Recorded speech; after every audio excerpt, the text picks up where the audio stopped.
Hello everybody, I'm very glad to be interviewed by Elena.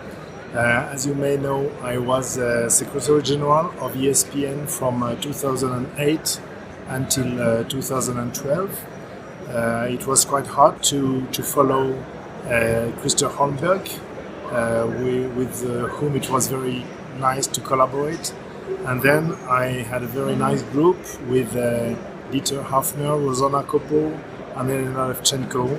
So nice to collaborate at the council.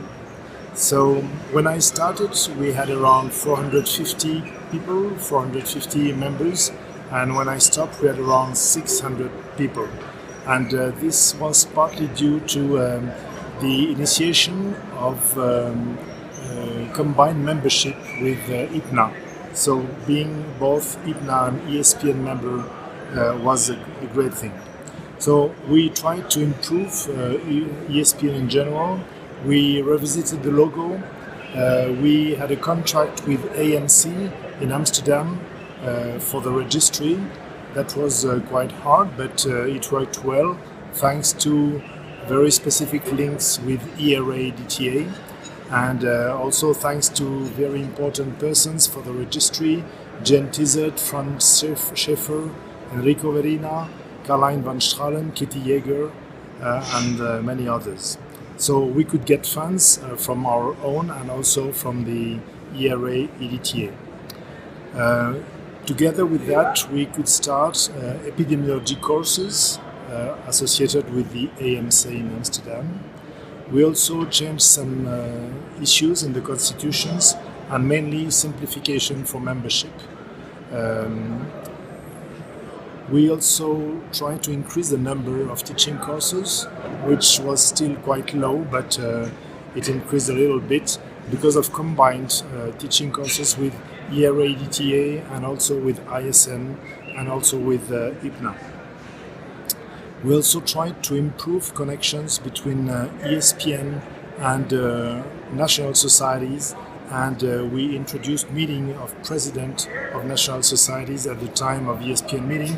That was quite great and interesting for most of us. We created also an educational committee that was very active, mainly with Eifer Gürgeven, who was very dynamic in this field and who was the first chair of this committee. We also suggested to start IPNA ESPN Junior Masterclasses, which have now started and which are quite successful, and ESPN was the first region where it started.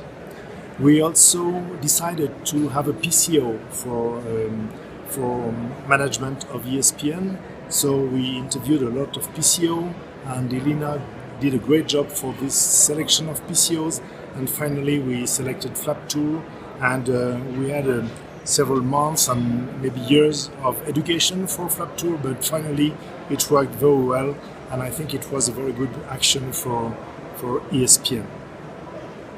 We also tried to increase the number of grants for juniors, and we multiplied it by two times. We started research groups like the nephrotic syndrome group, PD group, etc. We also finished, Christer Holmberg started that, but we finished the registration of ESPN as a charity in Germany. We also draw guidelines for future ESPN meetings. We started joint meeting with EWOPA, the psychosocial group, and we had at least one meeting during my term. We also tried to change the venues for council members, for the ESPN councils, in order to have cheaper venues, and we selected easy to reach and cheap venues, and it was mainly in Amsterdam. And we also participated as ESPN representative at ERA EDTA guidelines. So that are the good things I remember, but I have some regrets. I regret not having enough connections with paramedicals. I think it's very important in our daily practice, it's very important, and ESPN could have improved that. We also failed a good partnership with the European pediatric community, that is CESP and EAP, European Academics of Pediatrics. The connections were not really good, and I think it should be better. And I also regretted not to be able to have a new edition of the ESPN handbook. It could have been electronic, but finally we didn't do that, and I think it would have been good. So looking at the future, I have some suggestions.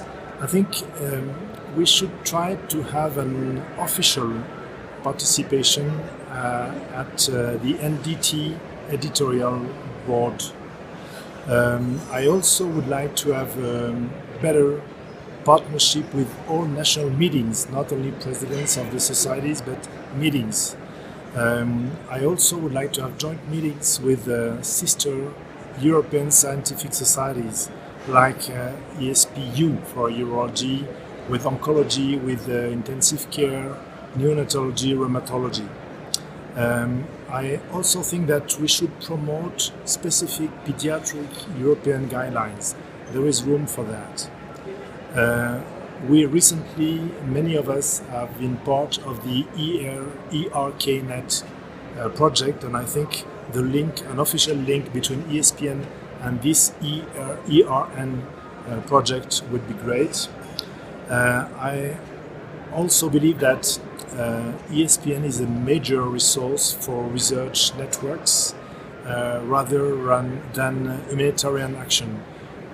In my mind, humanitarian action is more in the hand of IPNA, and research networks is more in the hand of regional societies, and ESPN can really grow in this way. And I also think that in the same way of thinking, ESPN should try to create research grants for young fellows.